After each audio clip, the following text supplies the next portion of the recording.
নমস্কাৰ ছাত্ৰসকল চৰকাৰী কৰ্মচাৰীসকলৰ দৰমহা বৃদ্ধি হোৱাৰ লগতে ৰন্ধন কৰ্মীসকলৰ দৰমহা বৃদ্ধি অগ্নিবাতি কৰ্মীসকলৰ দৰমহা বৃদ্ধিৰ লগতে আপোনাৰ আশা কৰ্মীসকলৰ দৰমহা বৃদ্ধি আনহাতে টিউটৰ শিক্ষকসকলৰ বিশেষ শেহতীয়া খবৰ প্ৰকাশ পাইছে হয় ছাত্ৰসকল প্ৰথমতে আমি ক'বলৈ ওলাইছোঁ এয়া চাব কৰ্মদক্ষ কৰ্মচাৰীহে পাব অধিক দৰমহা আৰু সেয়েহে এতিয়াৰ পৰা আজি নতুন নিয়ম প্ৰৱৰ্তন কৰিব আৰু যাৰ ফলত অষ্টম দৰমহা আয়োগৰ অধীনত যিসকল চৰকাৰী কৰ্মচাৰী তেওঁলোকে কৰ্মদক্ষ সেয়েহে অষ্টম দৰমহা আয়োগৰ অধীনত যিসকল চৰকাৰী কৰ্মচাৰীসকলে তেওঁলোকে কৰ্মদক্ষ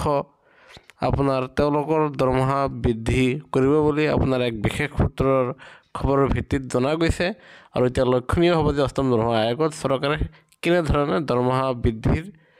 আপোনাৰ সূত্ৰ তেওঁলোকে গঠন কৰিব আৰু কোন পৰ্যায়ত চৰকাৰী কৰ্মচাৰী আৰু পেঞ্চনাৰসকলৰ দৰমহা বাঢ়িব সেয়া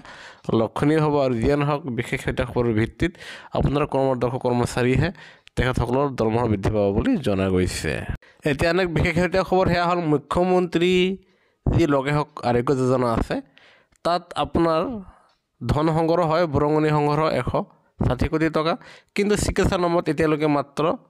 আপোনাৰ ব্যয় কৰা হৈছে 3.5 কোটি টকা ইয়াৰ বিশেষ শেহতীয়া খবৰ আৰু সেয়েহে যিসকল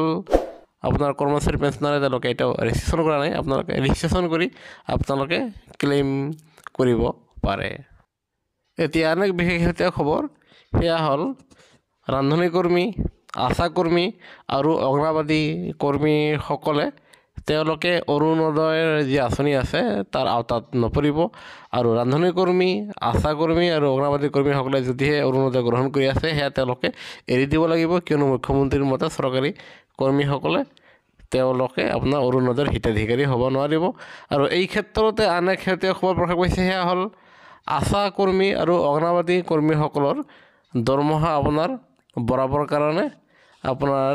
বিত্ত বিভাগক জনা হৈছে আনহাতে ৰান্ধনী কৰ্মীসকলৰ দৰমহা বৃদ্ধি কৰাৰ কাৰণে বিত্ত বিভাগক মুখ্যমন্ত্ৰীয়ে জনাইছে আৰু তেনে ক্ষেত্ৰত তেখেতসকলৰ দৰমহা আপোনাৰ 10,000 পৰা 5,000ৰ ভিতৰত বৃদ্ধি পাব বুলি জনা গৈছে আৰু এই ক্ষেত্ৰতে সদৌ অসম মধ্যাহ্ন ভোজন কৰ্মচাৰী ইউনিয়নে কেইটামান বিশেষ দাবী ৰাখিছে আৰু তেওঁলোকে জনাইছে যে চৰকাৰী কৰ্মচাৰী বুলি উল্লেখ কৰি ৰন্ধন কৰ্মীৰ মাননি বৃদ্ধিৰ ৰাজহুৱা প্ৰতিশ্ৰুতি যি মুখ্যমন্ত্ৰী দিছে সেয়া যাতে চৰকাৰে পালন কৰে আৰু যাৰ ফলত বঢ়াই কোৱাৰ প্ৰয়োজন নাই যে এয়া ধাৰাবাহিক আন্দোলনৰ সংগ্ৰামৰ প্ৰতিক্ৰিয়া ৰন্ধন কৰ্মীসকলৰ মাননি বৃদ্ধিৰ বাবে মুখ্যমন্ত্ৰী ৰাজহুৱা প্ৰতিশ্ৰুতিক আদৰণি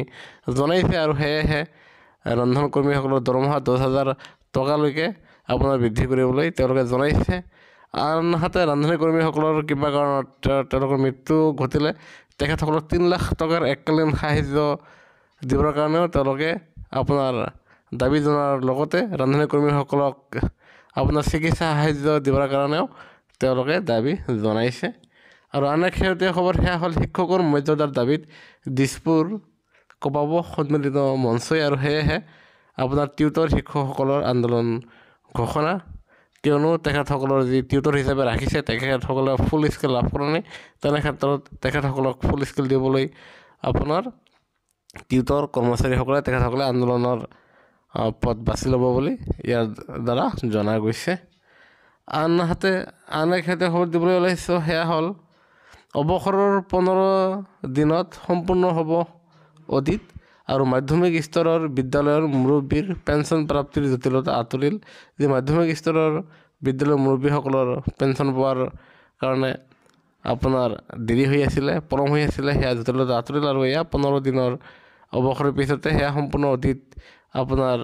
ছাবমিট হ'ব আৰু তাৰপিছত তেখেতসকলৰ পেঞ্চনৰ বাট মুকলি হ'ব বুলি জনা গৈছে আনহাতে কলেজ শিক্ষকৰ প্ৰতিবাদত উত্তাল সচল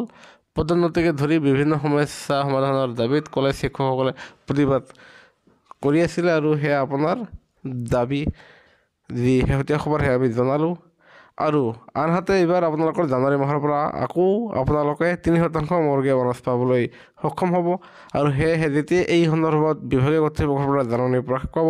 পোনে আপোনালোকে আমাৰ চেনেলটোৰ জৰিয়তে সেয়া পাবলৈ সক্ষম হ'ব সেয়েহে কৰ্মচাৰী পেঞ্চনৰ প্ৰতিটো শেহতীয়া খবৰৰ বাবে আমাৰ চেনেলটো ছাবস্ক্ৰাইব কৰিবলৈ নাপাহৰিব